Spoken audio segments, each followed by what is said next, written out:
Aleluya. El Señor esté con vosotros. Y con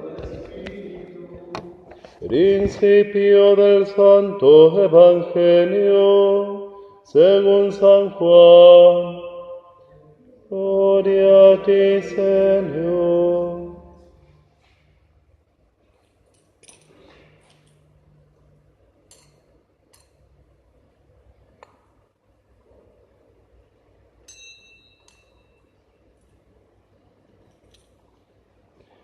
Al principio existía el Verbo, y el Verbo estaba junto a Dios, y el Verbo era Dios. Al principio estaba junto a Dios. Todas las cosas fueron hechas por medio del Verbo, y sin Él no se hizo nada de todo lo que existe. En Él estaba la vida, y la vida era la luz de los hombres. La luz brilla en las tinieblas, y las tinieblas no la percibieron. Apareció un hombre enviado por Dios que se llamaba Juan. Vino como testigo para dar testimonio de la luz, para que todos creyeran por medio de él. Él no era la luz, sino el testigo de la luz. El Verbo era la luz verdadera, que al venir a este mundo ilumina a todo hombre. Él estaba en el mundo, y el mundo fue hecho por medio de él, y el mundo no lo conoció. Vino a los suyos, y los suyos no lo recibieron. Pero a todos los que lo recibieron, a los que creen en su nombre, les dio el poder de llegar a ser hijos de Dios. Ellos no nacieron de la sangre, ni por obra de la carne, ni de la voluntad del hombre, sino que fueron engendrados por Dios.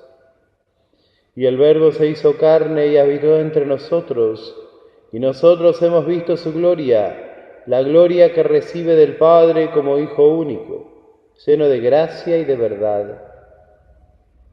Juan da testimonio de él al declarar: este es aquel del que yo dije, el que viene después de mí me ha precedido, porque existía antes que yo. De su plenitud todos nosotros hemos participado y hemos recibido gracia sobre gracia, porque la ley fue dada por medio de Moisés, pero la gracia y la verdad nos han llegado por Jesucristo. Nadie ha visto jamás a Dios. El que lo ha revelado es el Hijo único, que está en el seno del Padre. Palabra del Señor. Gloria a ti, Señor Jesús.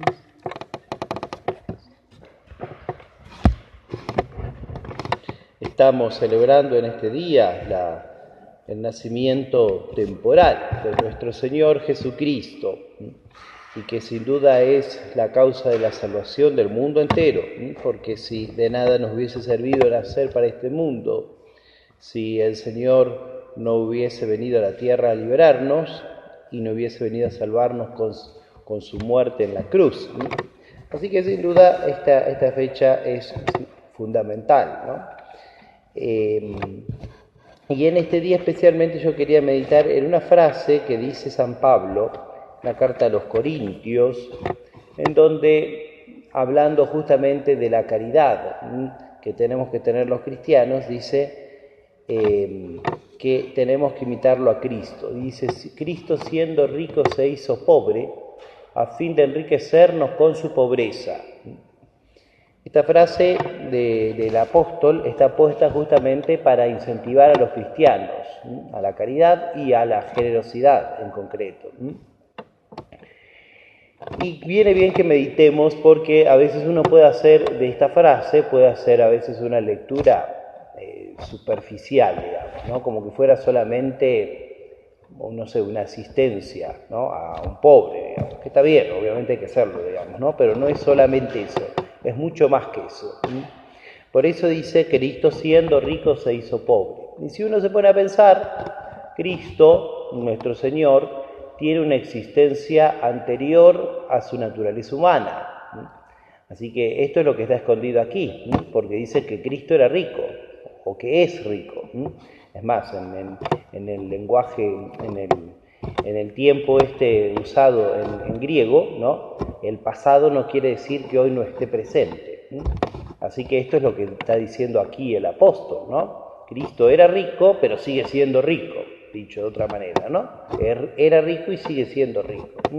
Es decir que aquí está hablando algo más de la riqueza material, ¿no? Está diciendo ante todo que Jesucristo es verdadero Dios, ¿no? Y que tiene una existencia previa a su manifestación temporal.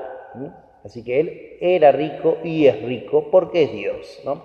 Y a Dios no le falta nada, porque Dios es omnipotente y Dios no necesita de las criaturas, ¿no? Nosotros más bien necesitamos de Él. Así que por eso Él tiene una naturaleza anterior al Padre, como lo dice este Evangelio, ¿no? El Verbo estaba junto a Dios, antes de la encarnación. Por lo tanto, Jesucristo era y es rico, pero Él se hizo pobre, dice el texto. Y en este sentido que estamos explicando esta frase de la palabra de Dios, Cristo se hace pobre cuando se hace hombre. ¿Por qué se hace pobre? Y bueno, porque evidentemente, aunque Jesús no cometió ningún pecado, por supuesto, ni tuvo las debilidades inherentes al pecado, como la concupiscencia, la inclinación al mal, sin embargo, Él sí tuvo, porque así lo quiso su decreto santísimo, Él sí tuvo nuestras debilidades de la naturaleza humana, no del pecado, pero sí de la naturaleza humana. Pensemos, por ejemplo, en el Evangelio sabemos que Jesús se cansaba, que Jesús comía, que Jesús dormía, ¿no? Que Jesús lloraba incluso ante la muerte de su amigo, etcétera, ¿no? Y por eso Jesús padeció verdaderamente y murió realmente, por esta misma razón. Así que cuando dice el texto que Cristo se hizo pobre, quiere decir que asumió nuestra naturaleza humana, nuestra naturaleza pasible, capaz de sufrir y de morir. Esto es hacerse pobre por nosotros y por nuestra salvación.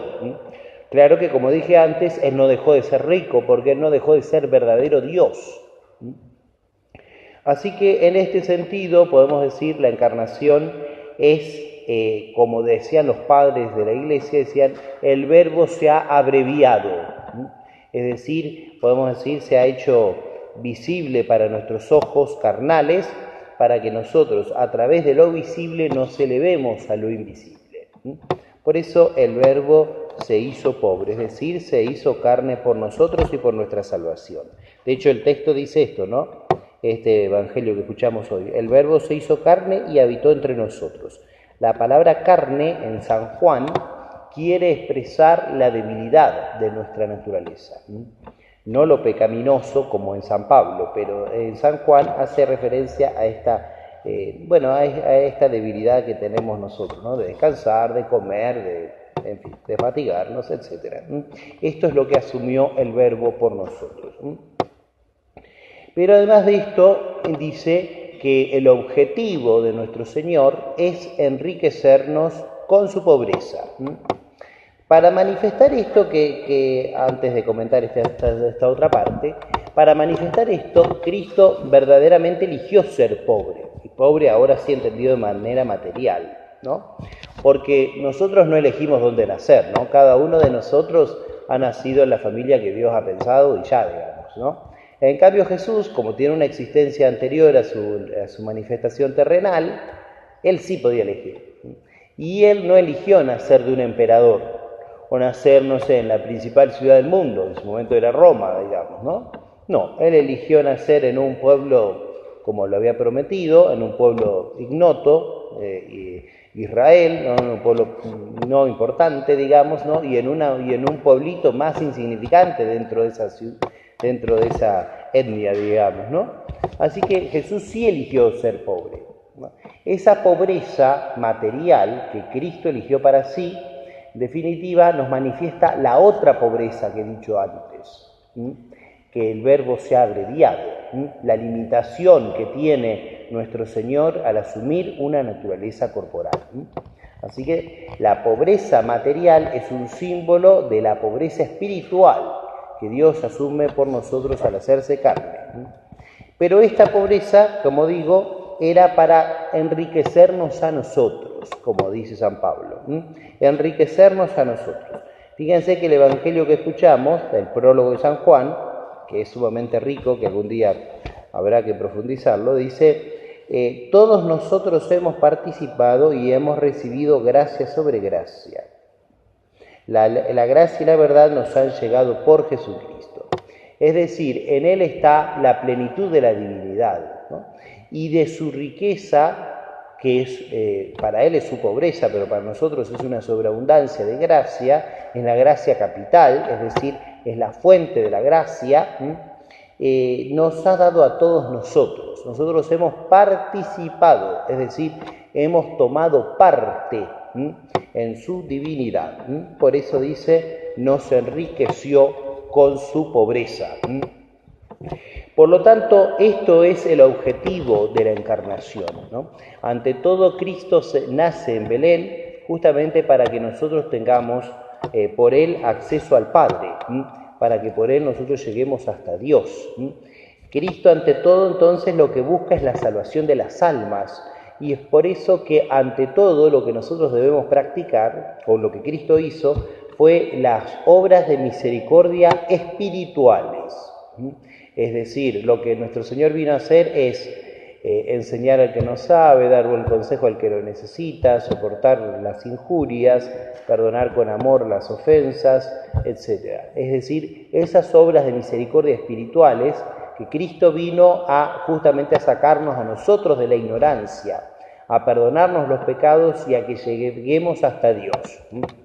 Pero como el hombre no es solamente alma, ¿no? Porque el hombre no es el alma, sino el hombre es la unidad de cuerpo y alma, entonces Cristo tampoco se olvidó de nuestro cuerpo.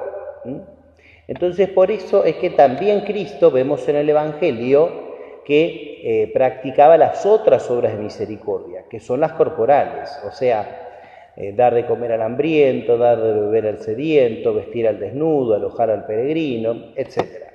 Entonces, estas obras de misericordia corporales se ordenan a las espirituales, porque Cristo a algunos los curó y a otros no, digamos, ¿no?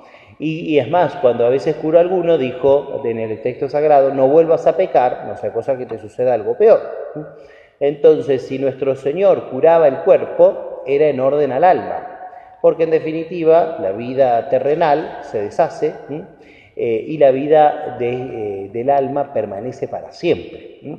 Así que las obras de misericordia corporales se hacen en orden a las obras de misericordia espirituales. Esto es lo que hizo Cristo y esto es lo que nosotros tenemos que hacer como cristianos.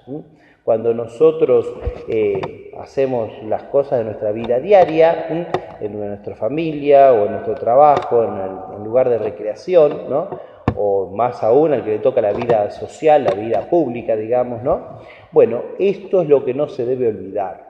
Hay que hacer las obras corporales, pero ante todo las espirituales y en orden a la salvación de las almas.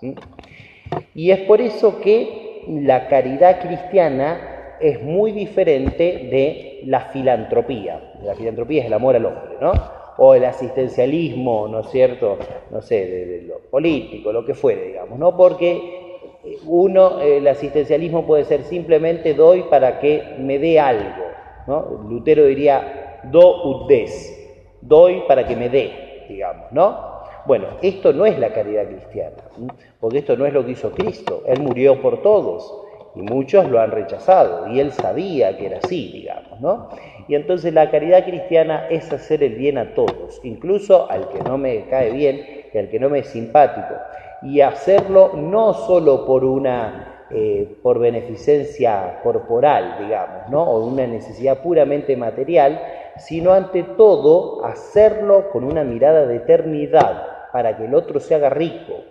Dios nos hizo rico a nosotros en Jesucristo, dándonos la vida de su Hijo. Nosotros lo hacemos rico al otro, llevándolo al Evangelio, a la gracia, a la caridad, haciéndolo que crea lo que el Señor nos enseña en su palabra. Por eso, ante todo, esa es la caridad cristiana. Y si ayudamos al cuerpo es para que ayudar al alma, y el alma se adhiera a Dios. Por eso la caridad tiene un orden que se ordena lo efímero a lo que permanece, lo corporal a lo espiritual, ¿no? Y lo que pasa a lo permanente. Que la Virgen entonces nos enseñe a nosotros a practicar esta caridad, que nos ayude a nosotros a practicar esta forma de vivir, que sin duda es la del Evangelio, es la que vemos en la Encarnación. Por esto Cristo ha nacido y por eso ser cristiano significa en definitiva ser otro Cristo, como diría San Cipriano, es decir, obrar como Cristo obró. Pidamos a la Virgen, Nuestra Señora, que nos ayude a nosotros a tener siempre los sentimientos del corazón de Jesús, que sepamos siempre practicar la caridad ordenadamente, pensando ante todo en que debemos salvar las almas o ayudar a Cristo, que es el único que las salva, para que en definitiva Dios sea todo en todos. Que Nuestra Señora, entonces, que ordenó también rectamente la caridad, nos conceda también tener los sentimientos de Cristo, para que así donde está Cristo en el cielo, también lleguemos un día a reinar con Él para siempre.